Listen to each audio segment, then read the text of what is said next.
Wassalatu wassalamu ala Rasulillah wa ala alihi wa ashabihi wa man tabi'ahum bi ihsan ila yaumiddin. Amma ba'd. Alhamdulillah, kita bersyukur kepada Allah Subhanahu wa taala. Pada hari ini kita kembali melanjutkan kajian kitab Ahadits Al-Akhlaq, hadits-hadits pilihan seputar akhlak yang dikumpulkan oleh Syekh Abdul Razak Ibnu Muhsin hafizahullah ta'ala. Di pertemuan yang lalu kita sudah masuk di pembahasan hadits-hadits seputar uquq al-walidain, durhaka kepada kedua orang tua. Dan kita baru ambil sampai hadis keberapa? Kelima. Di hari ini kita masuk di hadis ke-6. Di hadits-hadits pilihan terkait dengan durhaka kepada kedua orang tua. Kita baca qala al-muallif rahimahullahu taala wa hafizah wa an Abdullah ibn Amr, dan dari Abdullah ibn Amr radhiyallahu taala anhuma qala anin nabiy sallallahu alaihi wa alihi wasallam qala ridho rabbi fi ridhol walidi wa sakhatur rabbi fi sakhatil walidi, rawahu at-Tirmidzi, dan disahihkan oleh Syekh Al-Albani. Hadis ini riwayat Imam At-Tirmidzi dan Syekh Al-Albani rahimahullah beliau sahihkan. Kata beliau dari Abdullah bin Amr radhiyallahu taala anhuma, beliau berkata dari Nabi sallallahu alaihi wasallam, ridhonya Rabb itu dalam ridhonya orang tua. Murkanya Rabb adalah dalam murkanya orang tua. Ini hadis sama dengan hadis-hadis sebelumnya. Memberikan faedah wa'idun syadidun, ancaman yang sangat keras bagi orang yang durhaka kepada orang tua. Karena dia akan mendapatkan murka Allah. Dia akan mendapatkan apa? Murka Allah. Faedah yang kedua, hadis ini menunjukkan apa? Durhaka kepada kedua orang tua itu adalah dosa besar. Sebagaimana di hadis sebelumnya. Durhaka kepada kedua orang tua adalah merupakan dosa besar. Karena ciri dosa besar adalah mendapatkan murka Allah. Ciri daripada dosa besar adalah mendapatkan apa? Murka Allah. Ketika sebuah kesalahan diancam dengan kemurkaan dari Allah, maka itu menunjukkan dosa besar. Dan ini sudah kita katakan di hadis-hadis yang sebelumnya. Ini pendukung dari apa yang telah lewat. Kemudian kita baca lagi hadis ke-7. Wa an Abi Tufail qala qulna li Ali ibn Abi Thalib radhiyallahu taala anhu akhbirna bi syai'in asarrahu ilaik Rasulullah. Faqala ma asarra ilayya bi syai'an katamahu an-nas walakinni sami'tuhu yaqul la'anallahu man dhabaha li ghairillah wa la'anallahu man awa muhditha wa la'anallahu man la'ana walidayhi wa la'anallahu man ghayyara manarul manar. Rawahu Muslim. Oleh ini hadis riwayat Imam Muslim rahimahullah. Kata beliau dari Abu Tufail, beliau berkata, kami berkata kepada Ali ibn Abi Thalib radhiyallahu taala anhu. Kami berkata kepada Ali ibn Abi Thalib radhiyallahu taala anhu, kabarkan kepada kami sesuatu yang Rasulullah bisikan kepadamu, rahasiakan dalam penyampaiannya kepadamu. Maka Ali berkata, saya katakan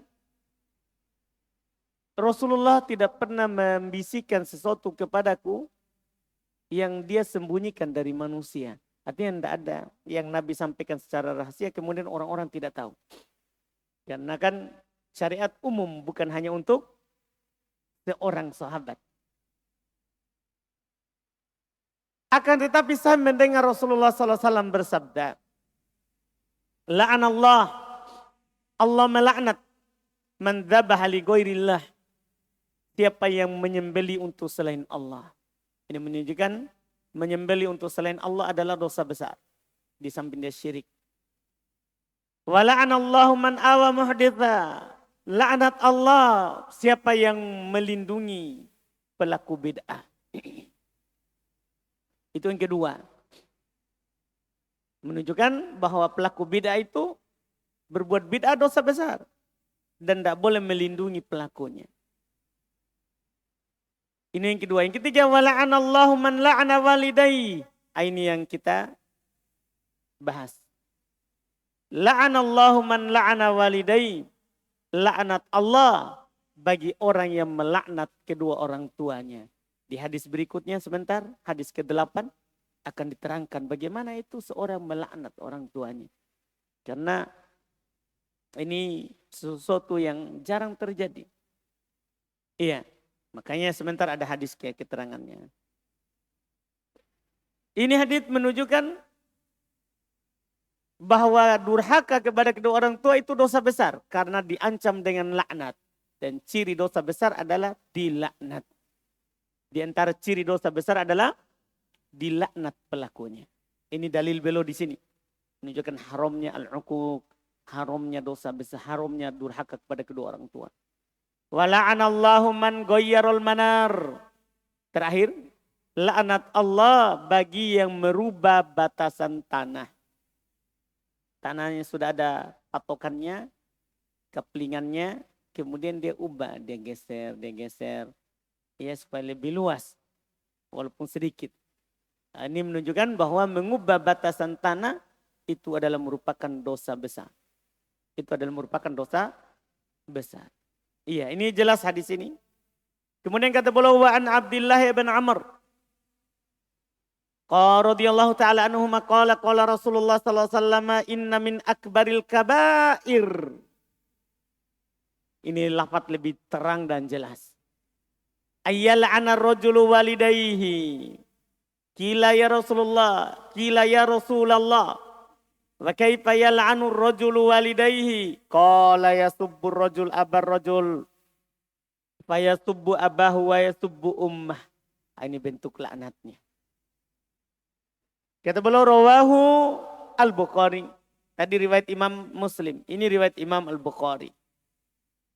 Kata beliau dari Abdullah bin Amr radhiyallahu taala anhuma, beliau berkata Rasulullah sallallahu alaihi wasallam bersabda, sungguh termasuk dosa dari dosa besar seorang itu melaknat kedua orang tuanya. Terus Nabi ditanya, wahai Rasulullah, bagaimana itu seorang melaknat kedua orang tuanya?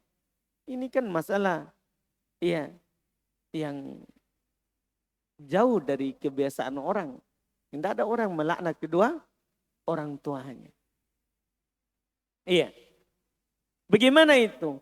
Qal kata Nabi, yasubbur rajul abar rajul. Seorang mencela bapaknya orang lain. Jadi dia bukan bapaknya yang dia laknat, dia cela. Dia cela bapaknya orang lain. Bapaknya seorang lain. Fa yasubbu abah wa yasubbu ummah. Akhirnya orang itu mencela bapaknya kembali. Mencela bapaknya dia dan mencela ibunya sebagai balasan dari celaan terhadap bapaknya. Berarti itu namanya secara tidak langsung. Siapa yang mencela, melaknat orang tuanya orang lain, maka itu menjadi sebab sama dengan dia melaknat apa? Orang tuanya. Makanya kita tidak boleh. Kan itu dari'ah. Namanya saddun liddari'ah. Menutup pintu yang mengantar kepada orang tua kita dilaknat.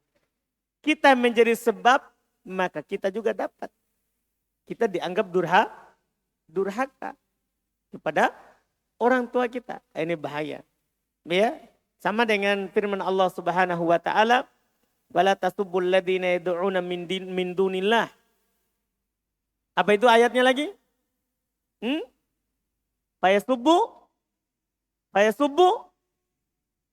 Fayasubbullaha aduan bighairi ilmin. Jangan kamu mencela orang menyembah selain Allah. Padahal itu jelas salah, syirik. Iya kan? Tapi jangan mencela Tuhannya kalau dia akan menjadi sebab kembali akan mencela Allah tanpa ilmu. Dia mencela Allah karena permusuhan. Dipahamkan? Jadi jangan langsung dicela. Yang kamu ibadah sembah ini. Nah, kepahamkan? Jelaskan saja bahwa siapa yang menyembah selain Allah syirik tanpa kita menyebutkan yang dia sembah. Kan orang sudah paham bahwa dia sadar sendiri kalau ada hidayah. Kalau dia ada hidayah. Adapun kita pergi mencelanya, kita pergi mengkencinginya, kita pergi tendang, ini bahaya. Nanti bisa dia kembali mencela Allah karena permusuhan. Bukan karena dia berani hal tersebut, tapi permusuhannya terhadap kita. Maka demikian pula hal lain. Jelas-jelas syirik saja tidak boleh, kan begitu. Iya, apalagi yang lain. Yang lain juga. Ini bentuk laknat orang tua. Melaknat orang tua orang lain. Sehingga dia balik melaknat orang tua kita. Oh, itu termasuk bentuk laknat terhadap orang tua kita sendiri. Karena al-musabbib kal mubashir. Yang menjadi sebab seperti pelaku langsung kaidahnya. Yang menjadi sebab itu selalu begitu. Yang menjadi sebab dalam kebaikan sama dengan pelaku langsung dari kebaikan itu. Ada seorang menjadi sebab seorang itu beribadah. Maka dia dapat pahala seperti pelaku itu. Kan dia sebab. Dipahami ini? Sama juga ada orang menjadi sebab dalam kejahatan. Maka dia dapat dosa seperti pelaku langsung. Dipahami ini? Seperti pelaku langsung. Nah, ini bahaya ini. Maka yang beruntung adalah orang yang menjadi sebab kebaikan. Yang beruntung adalah orang yang menjadi sebab kebaikan. Bukan menjadi sebab keburukan. Makanya Nabi SAW bersabda, khairun nas anfa'uhum linnas. Orang yang paling baik adalah orang yang paling bermanfaat untuk orang lain. Bukan sebaliknya. Paham kan? Kenapa bisa? Karena kalau dia bermanfaat pada satu orang saja, dia akan mendapatkan pahala dari satu orang itu tanpa mengurangi pahalanya. Kan begitu? Bagaimana kalau dia bermanfaat untuk 10 orang? Baik, dia akan mendapatkan 10. Kebaikan yang dilakukan oleh 10 orang itu. Bagaimana kalau 100? Bagaimana kalau 200? 1000? Bagaimana? Paham kan? Makanya orang yang paling baik adalah orang yang paling bermanfaat untuk orang lain. Sebaliknya, orang yang paling buruk adalah orang yang menjadi sebab orang lain itu tidak bermanfaat. Jelas ini? Nah, ini masalah. Ini masalah khusus di pembahasan kita sekarang. Khusus di pembahasan kita sekarang adalah orang menjadi sebab orang tuanya dilaknat, maka dia sama dengan melaknat orang tuanya itu sendiri. Itu paham ini? Itu bahaya. Itu harus kita jauhi yang namanya melaknat, mencerca, memaki orang tuanya orang. Orang tuanya orang lain. Jelas ya? Kemudian berikutnya. Hadis ke-9 sama dengan nadanya tadi, tapi bukan dari ucapan Nabi, tapi dari ucapan Abdullah ibn Amr ibn al-As sendiri.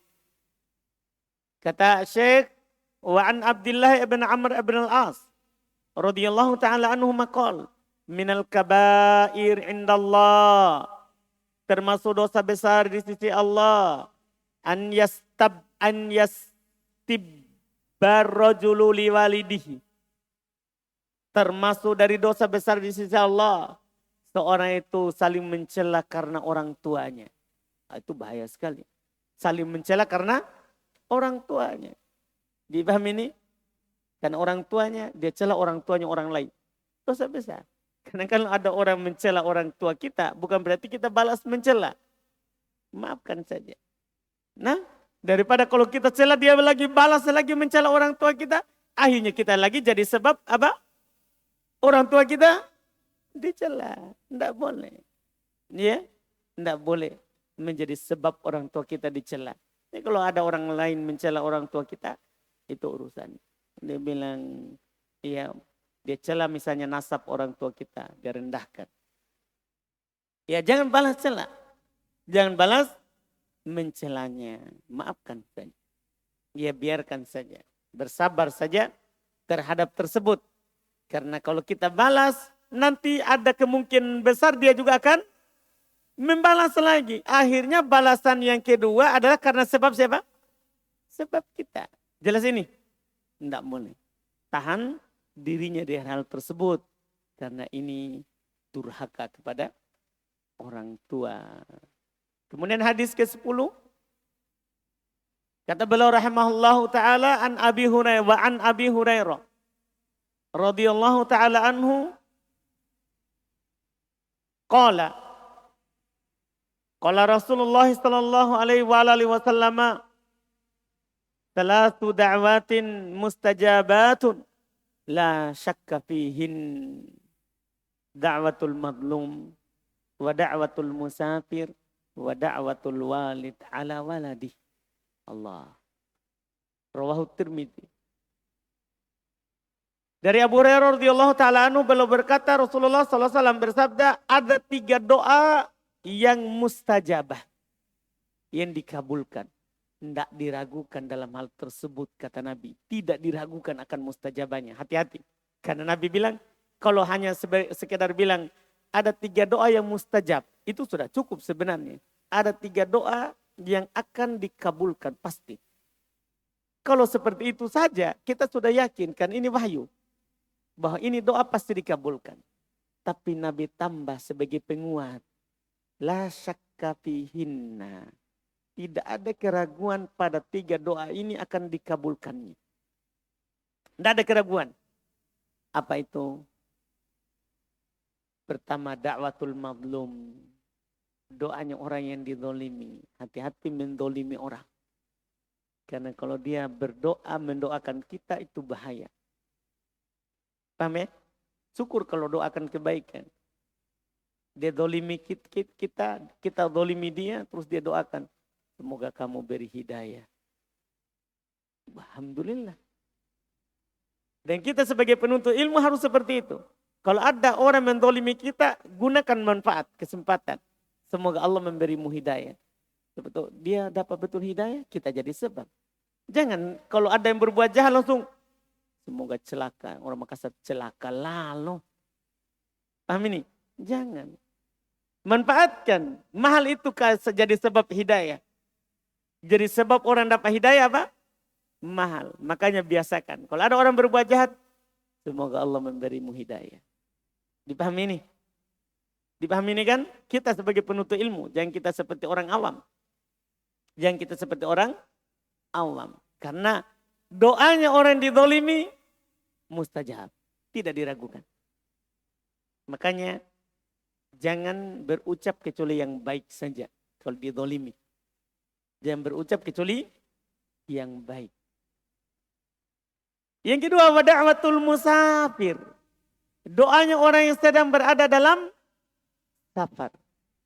Nah, itu juga mustajab. Kalau kita lagi safar, jangan lupa berdoa. Karena mustajab. Itu doa yang dikabulkan.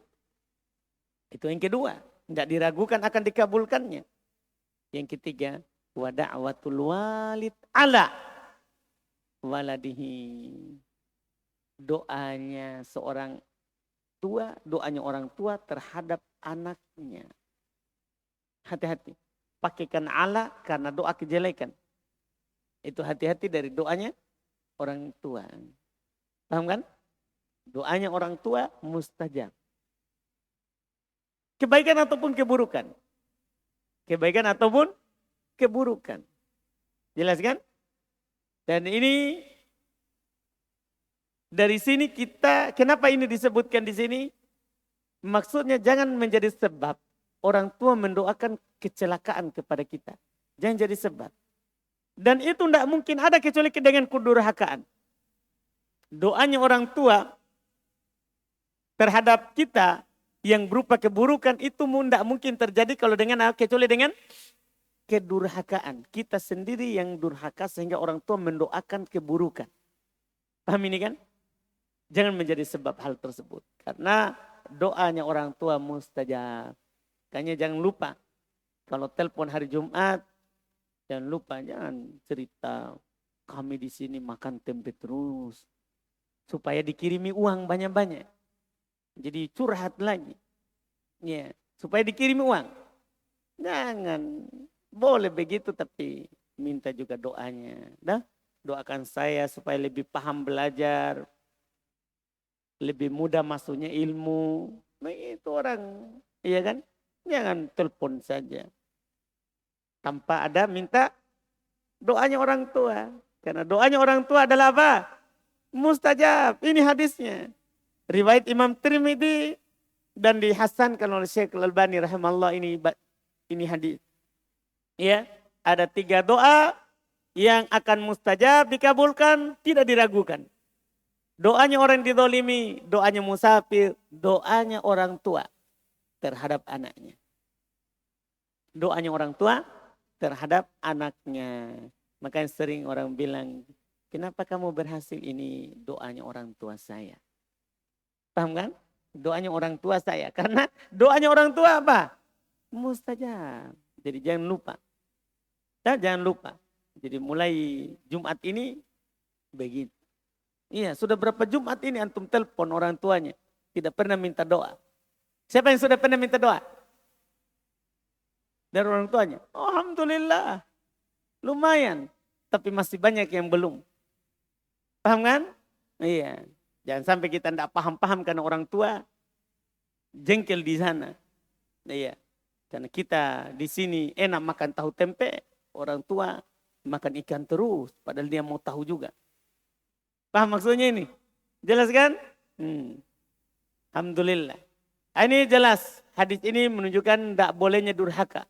Karena orang tua akan mendoakan keburukan, kecelakaan kepada kita. Kemudian hadis berikutnya. Yang belum sebutkan hadis ke-11.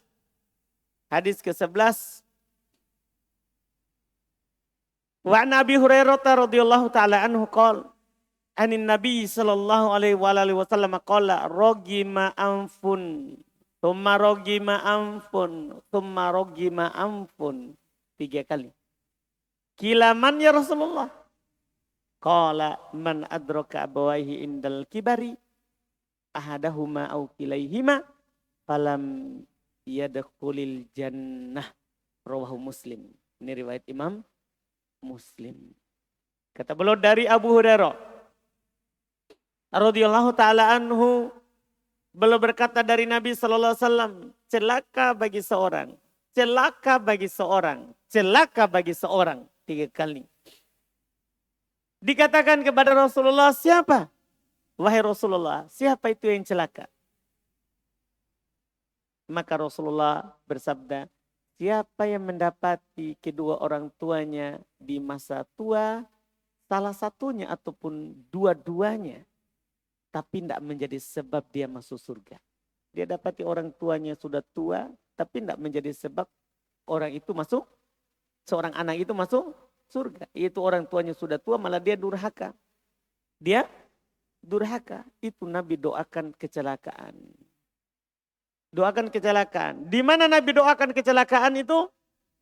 Itu bahkan Jibril mendoakannya. Di hadis ke-12, kan ini pasangannya.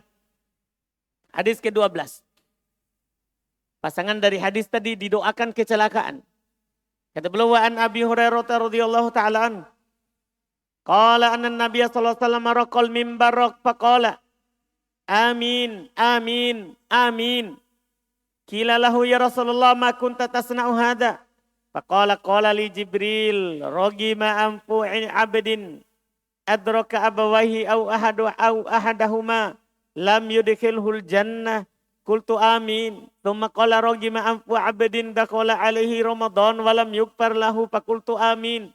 Thumma qala ragima anfu mri'in dukirtu indahu falam yusalli alaihi faqultu amin. Ini rawahul Bukhari fil Adabil Mufrad. Diriwayatkan oleh Imam Al-Bukhari di kitab Adabul Mufrad. Kata beliau dari Abu Hurairah radhiyallahu taala anhu, beliau berkata Rasulullah sallallahu alaihi wasallam naik mimbar. Kemudian beliau berkata amin. Naik lagi amin, naik lagi amin. Jadi beliau naik mimbar amin. Naik lagi tangganya amin. Naik lagi tangganya amin. 3 kali. Maka ditanya kepada beliau, wahai Rasulullah, kenapa kamu lakukan itu? Maksudnya kenapa tiba-tiba amin? Kamu tidak baca doa, tapi tiba-tiba apa? Amin. Maka Nabi jelaskan, Jibril berkata kepadaku. Jadi Jibril yang berdoa, Nabi aminkan. Wah, malaikat yang terbaik. Yang berdoa, terus yang mengaminkan manusia terbaik. Nabi Muhammad. Nah, ini dikhawatirkan sekali. Ya, karena pasti akan dikabulkan. Jadi Jibril berdoa, rogi ma'amfu abdin. Kecelakaan bagi seorang. Amfu hidung, tapi hidung penggunaannya hidung tapi untuk hamba itu. Iya. Kecelakaan bagi seorang hamba. Adroka abawahi, dia mendapati kedua orang tuanya hidup. Au ahadahuma, atau salah satunya saja. Tapi tidak menjadi sebab dia masuk surga. Itu celaka. Orang tuanya hidup, tapi tidak jadi sebab dia masuk surga. Kecelakaan bagi yang seperti itu. Maka saya pun bilang amin. Kemudian Jibril melanjutkan, kecelakaan bagi seorang masuk padanya bulan Ramadan tapi dia tidak diampuni. Keluar Ramadan belum diampuni dosanya. Maka saya pun bilang amin. Kemudian Jibril lagi berkata, kecelakaan bagi seorang. Saya disebut di sisinya, namaku disebut di sisinya, tapi tidak bersolawat kepadaku. Tidak bersolawat kepadaku. Maka saya pun bilang amin. 3 ya. Yang terakhir ini disyariatkannya bersolawat kepada Nabi kalau nama Nabi disebut. Ketika nama Nabi disebut, maka kita dianjurkan untuk bersolawat. Sallallahu alaihi. Sallallahu alaihi. Karena didoakan kecelakaan. Poin kita adalah yang pertama, celaka seorang menjumpai, mendapati orang tuanya masih hidup tapi tidak menjadi sebab dia masuk ke dalam surga. Nah, ini masalah. Sama dengan hadis yang ke-13 menceritakan hal tersebut yang sama. Pan Ka'ab ibn Ujrah radhiyallahu taala an, dan dari Ka'ab ibn Ujrah radhiyallahu taala anhu beliau berkata, qala Rasulullah sallallahu alaihi wasallam, Rasulullah sallallahu alaihi wasallam bersabda, uhdurul mimbar. Fahadarna, hadirlah di mimbar. Maka kami pun hadir. Walamar taqadarajah, tatkala beliau naik satu tangga. Satu tangganya mimbar, amin, qala amin, beliau katakan amin. Walamar taqadarajah tsaniyah, tatkala beliau naik lagi ke anak mimbar yang kedua, qala amin, beliau berkata amin. Falamma martaqad darajah tsalitsah, tatkala beliau naik di tangga yang ketiga, maka qala amin, maka beliau juga katakan apa? Amin. Dan beliau ditanya seperti tadi. Maka beliau jelaskan sama. Ini untuk menjelaskan bahwa naik mimbar setiap tangganya beliau bacakan apa? Amin. Karena tangga mimbarnya Nabi SAW, beliau ada 3 anak tangganya. Ada 3 anak tangganya yang disebutkan dari mimbar beliau. Iya. Kemudian hadis yang berikutnya sama juga.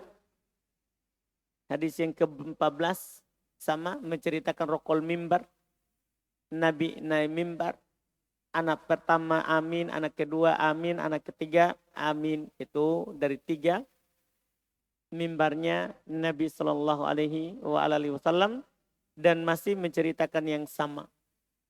Ia ketika beliau ditanya kenapa itu dilakukan, maka beliau jelaskan Jibril mendoakan 3 perkara dan saya aminkan.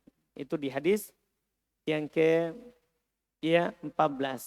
Hadis yang ke-15 yang ke-15 kita karena sampai 16 hadisnya. Adapun yang ke-15 kata beliau wa an Abi Bakroh sudah keluar dari tadi 3 amin karena periwayatan beliau sebutkan semuanya tentang 3 kali amin itu dari Nabi SAW. Kemudian sekarang wa an Abi Bakroh radhiyallahu taala anhu qala Rasulullah sallallahu alaihi wasallam ma min dambin ajdaru ayyu ajjalallahu li sahibil uqubah fid dunya ma'a ma yadzakiru lahu fil akhirah minal bagi wa qati'atir rahim. Tadi masalah.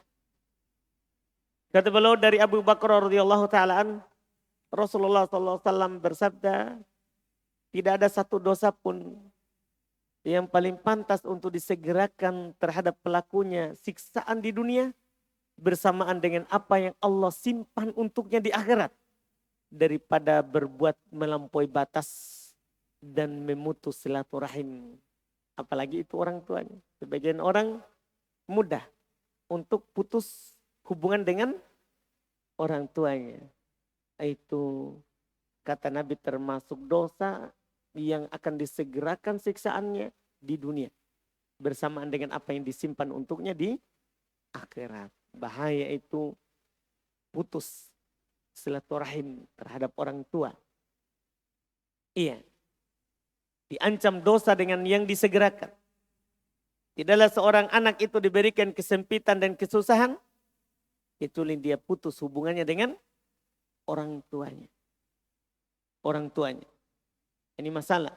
Bersamaan dengan nanti ada yang disimpankan untuknya di akhirat. Dan menunjukkan sekali lagi putus silaturahim adalah merupakan sesuatu yang dosanya sangat besar, bahkan siksaannya disegerakan di dunia. Ini riwayat Imam Tirmidzi dan disahihkan oleh Syekh Al-Albani rahimahullahu taala. Hadis yang terakhir kata beliau wa an Toisalah annahu sami'a bin Umar radhiyallahu taala anhuma yaqul. Dari Toisalah dia mendengar Abdullah bin Umar berkata bukaul walidain minal uquq wal kabair. Membuat kedua orang tua menangis itu termasuk durhaka dan dosa besar. Nah ini Ibnu Umar, ini asal ucapan beliau. Membuat kedua orang tua menangis itu termasuk durhaka dan dosa besar. Iya, termasuk durhaka dan dosa besar. Membuat kedua orang tuanya menangis. Makanya sudah lewat bersama kita. Nabi SAW berkata kepada seorang dari Yaman yang berhijrah tapi orang tuanya menangis karena dia meninggalkannya. Ya kan? Berhijrah ini sudah lewat bersama kita. Apa kata Nabi kepadanya? Irji ilaihima fa'adhikuhuma kama abakaitahuma. Kembali kedua orang tuamu, buat dia ketawa sebagaimana kamu telah membuatnya menangis. Jadi buat orang tuamu ketawa sebagaimana kamu telah membuatnya apa? Menangis. Jangan membuat orang tuamu menangis. Buat dia apa? Tersenyum, bangga terhadap antum. Dia tertawa dengan antum. Bukan membuatnya apa? Menangis. Bukan membuatnya menangis. Makanya apa saja hal yang membuat orang tua menangis, jangan lakukan. Jangan dilakukan. Dipahami kan? Misalnya antum lagi di sini. Oh kalau saya bilang ini, orang tuaku menangis sedih. Iya, misalnya dikabarkan. Ini mak, saya disiksa. Saya sapu masjid. Iya. Padahal di rumah, Masya Allah, tidak pernah menyapu. Sedikit pun. Akhirnya orang tuanya menangis karena dia kasih tahu itu. Kasihannya anakku di sana. Seperti babu. Kan begitu? Jangan dikabarkan kalau memang itu akan membuat apa? Orang tuanya menangis, jangan. Sama juga dengan judulnya. Di sini saya makan tahu tempe. Jangan, bilang saja saya makan sate. Sayur, ya tempe. Itu bahagiakan sate, Masya Allah. Ternyata sayur tempe. Sama aja kan tapi bahasanya. Satunya membuat menangis, satunya membuat tertawa, bahagia. Dipahami ini? Jelas kan? Alhamdulillah. Nah, itu jangan membuatnya menangis intinya. Jangan membuatnya menangis. Karena Abdullah ibn Umar memasukkan itu sebagai apa? Durhaka. Dan dosa besar. Selesai tentang durhaka kepada kedua orang tua. Dan juga alhamdulillah sebelumnya tentang berbuat baik kepada kedua orang tua. Berikutnya insya Allah kita akan ambil silatul arham. Menyambung silaturahim. Menyambung silaturahim. Insya Allah kita ambil di pertemuan besok. Insya Allah. Besok ada daurah itu ya. Jam berapa itu? Ada daurah jenazah besok. Oh bukan besok. Oh masih lama. Alhamdulillah. Saya kira besok. Baik. Alhamdulillah. Berarti kita cukupkan dulu pembahasannya. Nanti kita lanjut lagi besok. Kalau ada pertanyaan, fadhalu. Kita mulai dari kanan. Tapi kayaknya tidak ada pertanyaan ini. Karena kita semua lagi bahagia. Dapat jaket baru. Alhamdulillah. Tidak ada? Mas Fudain? Hadis ke-9. Apa tadi hadis ke-9? Fudain?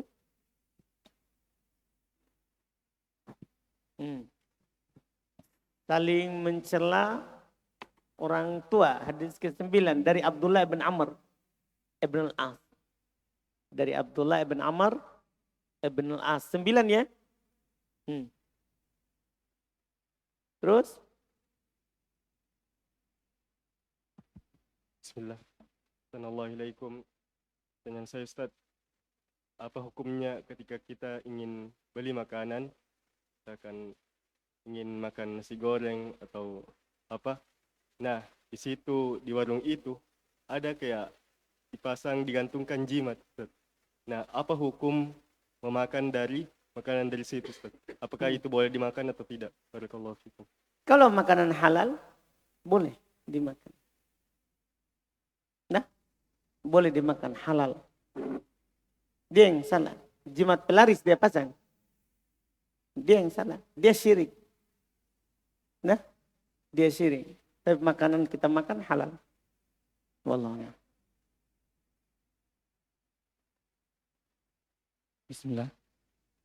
Di sini bagaimana kalau umpama orang tuanya kafir, apakah ketika berdoa diterima atau tidak?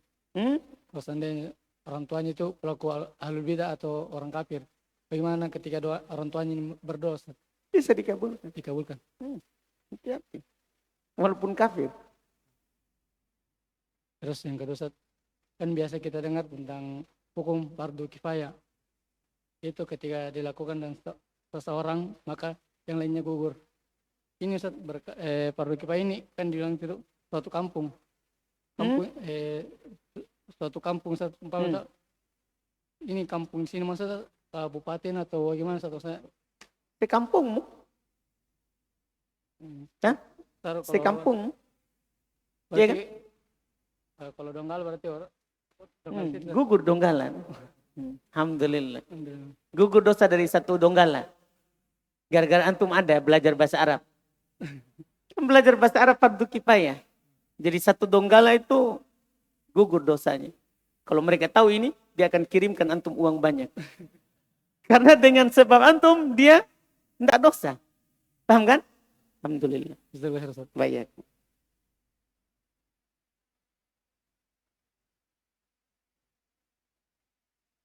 Pertanyaannya berlanjut Ustaz, dari Mas Erwan. Bagaimana tadi kan orang yang melakukan penglaris tadi atau jimat-jimat itu orangnya termasuk musyrik. Bagaimana makanannya itu jika sembelihan Ustaz. Apakah kita boleh makan sembelihannya orang itu? Baik, kalau dia sembeli bukan dengan nama Allah tidak boleh, itu bangkai. Ya kan? Yang disembeli dengan menyebut nama Allah halal. Tapi kalau dia sembeli dengan nama selain Allah, nah, haram dimakan. Tidak boleh. Cuma kan kita kalau beli kan nggak mungkin tanya kan Ustaz. Iya, makanya Jadi halal asalnya. Tidak perlu ditanya ini bismillah atau tidak. Sebetulnya dia beli di pasar ayamnya. Nah, mas yang baca bismillah. Kalau makan. jadi halal Ustaz ya. Halal. Dan tidak perlu ditanya, ini baca bismillah enggak? Ini masalah nanti, enggak tahu juga mas. Nah karena saya beli di pasar, coba tanya di pasar lagi. Ternyata di pasar dia pesan lagi di area lain, ke sana lagi. Akhirnya mas enggak makan. Yang kedua, jazakallah khairan sudah dikasih jaket Ustaz. Oh Masya Allah, Alhamdulillah. Terus?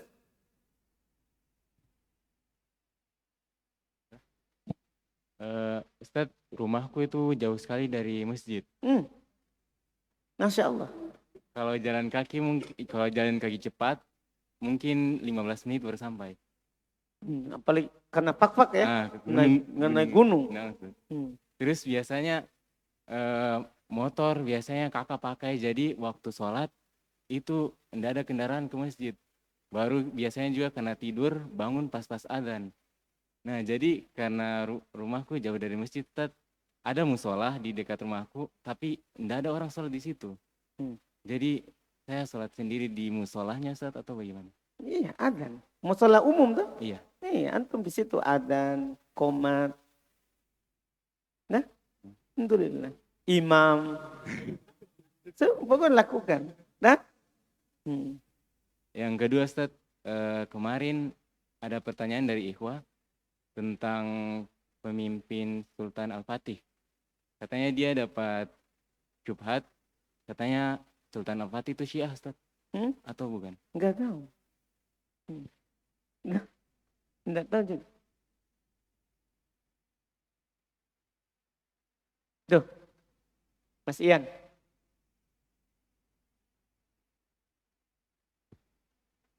Assalamualaikum warahmatullahi wabarakatuh. Pertanyaan, ketika sholat Ustadz, kan salah satu alat untuk sujud itu kening. Ketika kita sujud itu mungkin kadang saya juga sendiri sering menutup kopiah itu sampai kening itu tertutup. Apakah itu sah sholatnya atau terbuka? Sah. Maksudnya situ bukan berarti tanpa penghalang, berarti tidak boleh nanti pakai sejadah, karpet, tidak boleh. Maksudnya kalau kita sujud bertumpuk di situ. Bukan menyentuh, berarti nanti mas tidak boleh pakai sarung di lututnya. Kan terhalang itu mas. Tidak boleh pakai celana mas. Ya kalau sujud kasih naik dulu. Supaya menyentuh lantai. Kan begitu mas Ian? Kan begitu? Bukan itu maksudnya. Kalau kita sujud bertumpu pada itu. Bukan berarti tidak boleh ada penghalang. Bertumpuk maksudnya apa? Kita bersandar ke situ. Kalau sujud bersandar ke tempat itu. Kayak ini tujuh bersentuhan. Nah kita sujud dengan dua tangan, jidat dan hidung, dua lutut, dua ujung kaki. Itu menyentuh lantai. Nah? Dan menyentuh itu mas dikatakan menyentuh walaupun ada alasnya. Bismillah. Assalamualaikum warahmatullahi wabarakatuh. Waalaikumsalam warahmatullahi wabarakatuh. Sebelumnya Ana berterima kasih kepada Ustadz, para muslimin segala macamnya. Wah, Masya Allah. Alhamdulillah. Jazakumullah khairan atas kesempatan Ana dikasih belajar di sini. Yang Ana mau tanyakan adalah terkait perkara niat. Terkhusus diri Ana secara pribadi dengan porsi yang belajar yang di sini ya, alhamdulillah banyak. Terkadang pada diri Ana secara pribadi ada rasa kadang kita semangat belajar dan ada kadang kita nggak ikhlas dalam belajar. Contohnya terkait misalnya kita nulis durusul lughah contoh, terus perkara tatkala taklim kemarin, taklim hari Jumat, kami kan kaget, anak kaget gitu, Anak kira hari Jumat libur, ternyata ada taklim. Nah, bahkan Taklim apa? hari taklim sama syekh, Hmm? sama syekh. Oh, yang pagi. Hmm. Bahkan Ana dapat dari perkataan seorang santri di sini yang dia jengkel gitu, tapi dia jengkelnya tuh ke Ana, bukan ke. Cuman memang kenapa hari Jumat disuruh taklim? Anak, jangan dibuat, kasihan teman-teman. Ini teman-teman bukan hewan yang bisa dikerja terus. Jangan dibuat halaqah hari Jumat. Enggak? Bahkan hari Jumat itu enggak boleh, memang ada pengajaran, ada hadisnya. Ada hadisnya, Jumat sebelum Jumat. Enggak boleh ada halaqah. Ada hadisnya, itu tuh hadis sahih. Hari Jumat enggak boleh ada halaqah. Makanya kita libur Jumat. Siapa itu membuat halaqah? No, berarti kita melanggar sunnah. Ada hadis dari Nabi melarang buat halaqah sebelum Jumat. No, siapa yang buat? No, pertama buat sendiri. Tidak kasih tahu saya. Lama-lama saya usir dari sini. Kan begitu. Tidak ada saya dikasih tahu. Kalau akan dibuat halaqah Jumat. Itu masalah.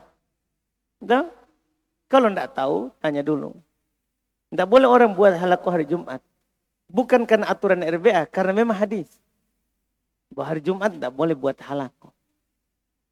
Ya, Jumat itu orang berbersih, bersiap, mempersiapkan diri untuk Jumat. Hadir cepat. Hadir cepat. Dipaham kan? Jadi hari Jumat tidak ada halaqah. Iya, tidak ada halaqah. Paham kan? Wah, ini saya baru tahu ini, karena saya tidak dikasih tahu. Karena saya kesepakatan dengan Syekh, hari Jumat tidak ada pelajaran. Biarkan teman-teman. Iya, teman-teman sudah capek hari Senin sampai Kamis. Kasihan. Dah. Senin sampai Kamis itu penuh. Makanya dikasih santai. Dah, pelajaran hari Sabtu itu tidak ada murojaah. Hari Ahad tidak ada murojaah. Supaya santai. Nanti kalau dikasih sibuk terus, tidak masuk pelajaran. Tidak masuk pelajaran. Kan percuma kalau halaqah terus. Kalau tidak masuk-masuk, yang ada adalah kejengkelan. Tidak masuk ilmu kalau orang jengkel. Siapa suruh jengkel? Ya kita menjadi sebab. Orang jengkel, kan begitu juga. Akhirnya kita dapat juga dosa. Orang lain jengkel, kita yang dapat dosa. Kenapa? Kita jadi sebab. Orang lain jengkel. Semangat boleh, tapi harus terukur.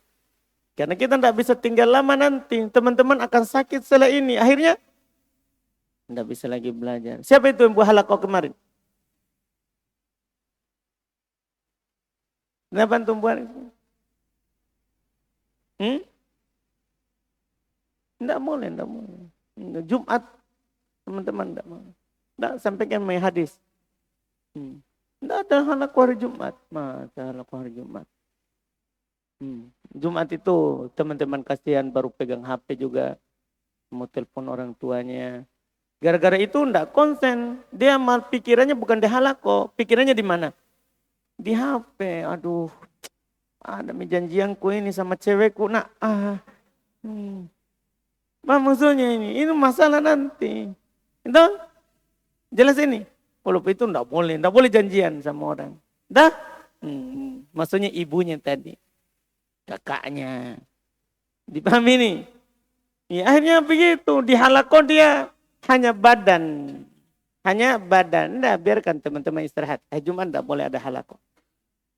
Hari Jumat tidak boleh ada halaqah. Ada hadisnya itu. Saya pernah lewat. Saya tidak hafal lafadznya.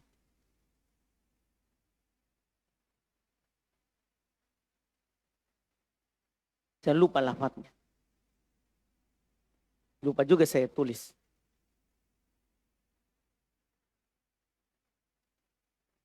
Siapa yang pernah dapat juga? Buat halaqah di hari Jumat? Intinya tidak boleh itu. Ada hadisnya dari Nabi SAW, nanti kita cari lagi. Saya pernah melewati faedahnya, tapi karena Lama, karena baru lagi kejadian, jadi baru lagi mau dimunculkan. Nah, kalau setelah Jumat, bisa setelah asar, ataupun sebelum Jumat, jangan, kita akan masuk di hadis. Terus, jadi jengkel ke antum ya? Alhamdulillah.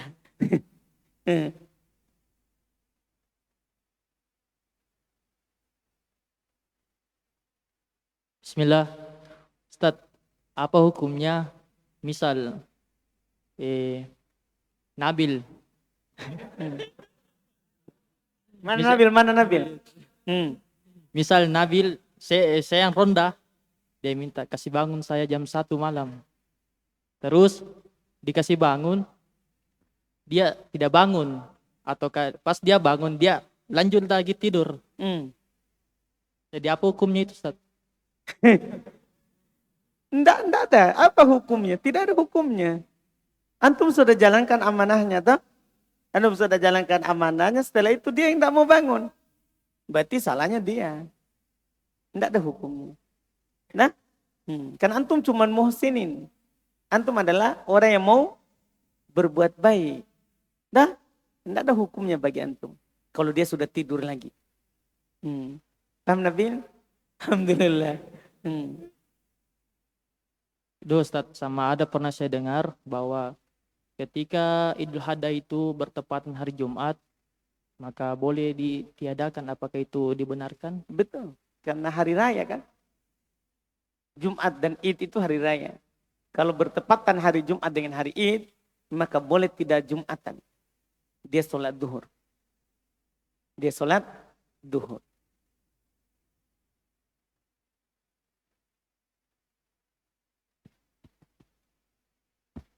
Silakan. Bismillah, barakallahu fiku, ahsanallah ilaik. Ya Ustaz, pertanyaannya bagaimana seseorang itu dikatakan dia sudah bersafar? Apakah kita mengatakan dia bersafar itu dinilai dari jarak, waktu, atau ketika dia melewati batas wilayah? Baik. Kalau dikatakan bersafar, kalau melewati rumah kampungnya. Nah, melewati rumah kampungnya. Misalnya orang Makassar mau ke atas Jeneponto, kalau sudah lewat ada perbatasan Makassar Goa, sudah dibilang masuk safar. Jadi setelah perbatasan itu sudah bisa dia jamak qashar. Nah, kalau jamak qasharnya. Adapun jaraknya, apakah ada jarak dalam safar diperselisihkan. Kalau mayoritas itu 80 kilo ke atas baru boleh jamak qashar. Maksudnya jarak tempuhnya kalau 80 kilo ke atas maka boleh jamak qashar dalam perjalanan. Dalam perjalanan. Kurang dari itu tidak. Walaupun ulama lain lagi mengatakan tidak ada jarak tempuh. Yang penting kita bilang safar, maka itu sudah boleh jamak qashar. Nah, mayoritas sebagian ulama begitu. Dan itu yang disebutkan oleh Syekhul Islam Ibnu Taimiyah rahimahullah. Karena tidak ada dalil yang kuat yang mengatakan jarak 80 kilo. Jadi kalau kebiasaan mengatakan ke situ safar. Kemudian adakah istilah mahram titipan? Mahram Titipan. Nah, maksudnya gimana itu? Seseorang ini mewakilkan mahramnya untuk perempuan itu bersafar gitu. Tidak boleh, tidak ada. Enggak ada. Tidak ada. Pernikahan itu boleh. Bukan dititipkan mahramnya, tapi diwakilkan akadnya. Ya, diwakilkan akadnya. Itu boleh, tapi kalau safar tidak boleh. Nah, Jazakallah. pardon. Barakallahu fikum, Ustaz. Pertanyaan Nana ada dua. Yang pertama mengenai pertanyaan doa Nabi doa malaikat Jibril yang diamankan oleh Rasulullah mengenai barang siapa yang disebutkan namaku tetapi tidak bersalawat kepadaku maka dia mendapatkan dosa. Apakah ketika disebutkan nama Rasulullah, apakah kan biasanya sering kajian itu penyebutan kata Rasulullah itu berulang kali, Ustaz. Apakah sekali saja kita mengucapkan atau ketika disebutkan namanya? Baik. Kalau itu diperselisihkan para ulama. Yang wajib itu yang sekali atau wajib setiap kali? Ada yang mengatakan wajibnya sekali. Sisanya adalah sunnah. Sisanya apa? Sunnah. Dan ada bahkan yang berpendapat menyebut nama Nabi, ketika disebut nama Nabi bersalawat, itu hukumnya adalah memang dasarnya adalah sunnah. Tidak wajib. Tidak wajib. Tapi yang mengatakan wajib begitu. Wajib sekali ketika pertama. Setelahnya adalah sunnah. Disebutkan nama Nabi kita bersalawat. Terus apakah jawaban alaihi salatu wassalam juga termaksud salawat? Iya. Masuk. Kita bilang sallallahu alaihi, itu sudah. Allahumma salli alaihi, macam-macam. Semua lafaz yang salawat kepada Nabi masuk di dalamnya. Jangan? Terus yang ketiga Ustaz. Berarti 3. Iya. Anak kan biasa traveling Ustaz. Traveling.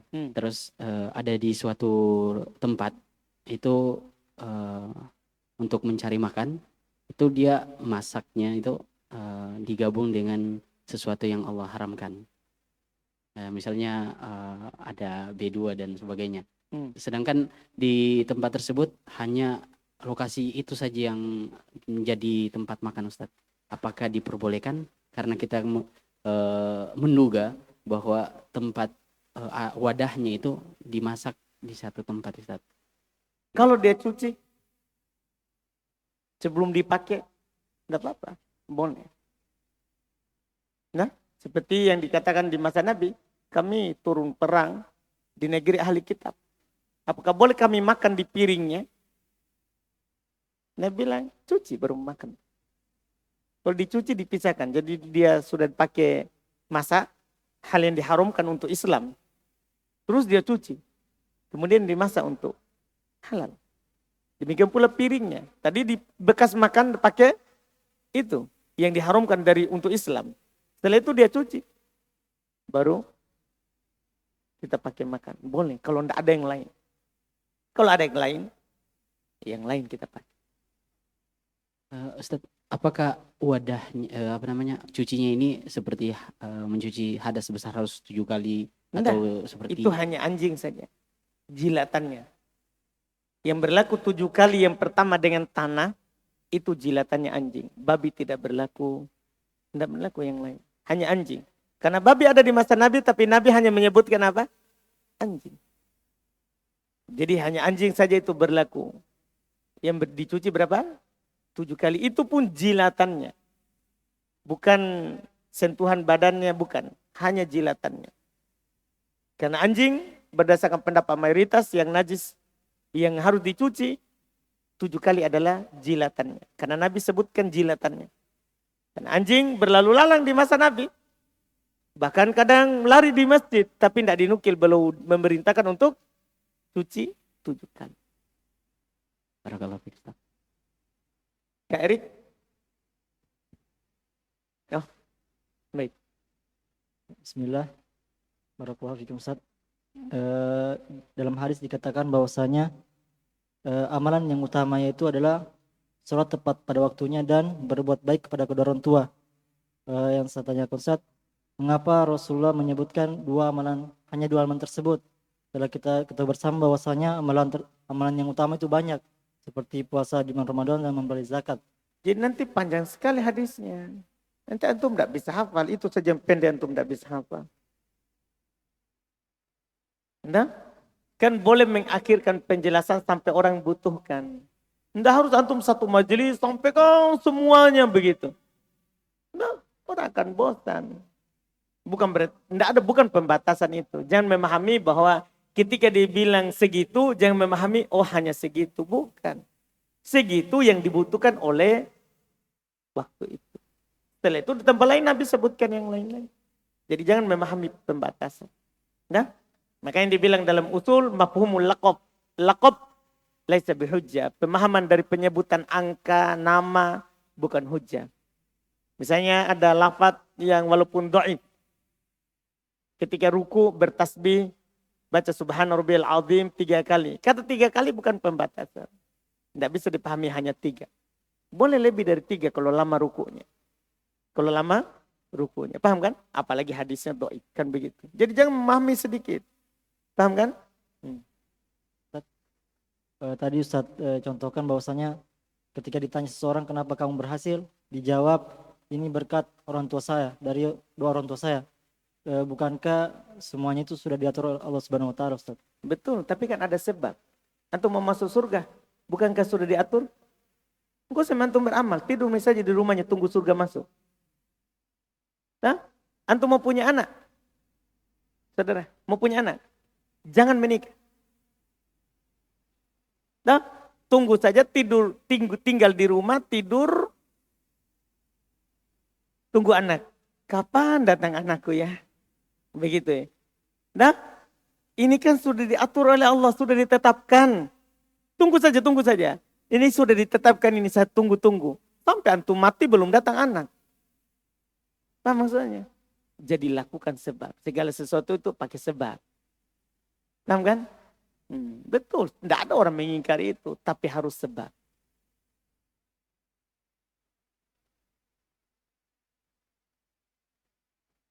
Kak Erik terakhir.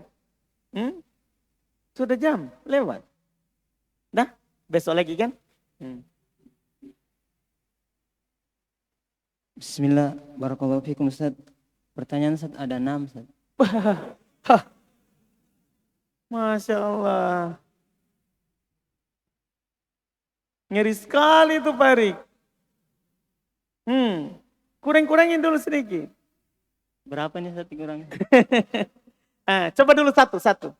Yang pertama Ustaz berkenaan dengan membuat orang menangis Ustaz. Tapi kasusnya ini berbeda Ustaz.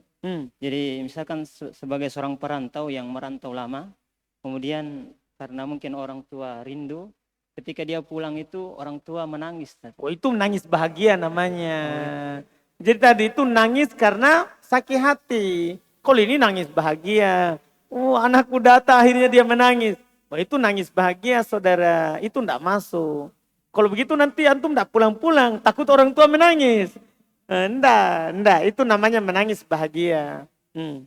Yang kedua Ustaz, berkenaan dengan orang yang menyediakan jasa pembelian Ustaz.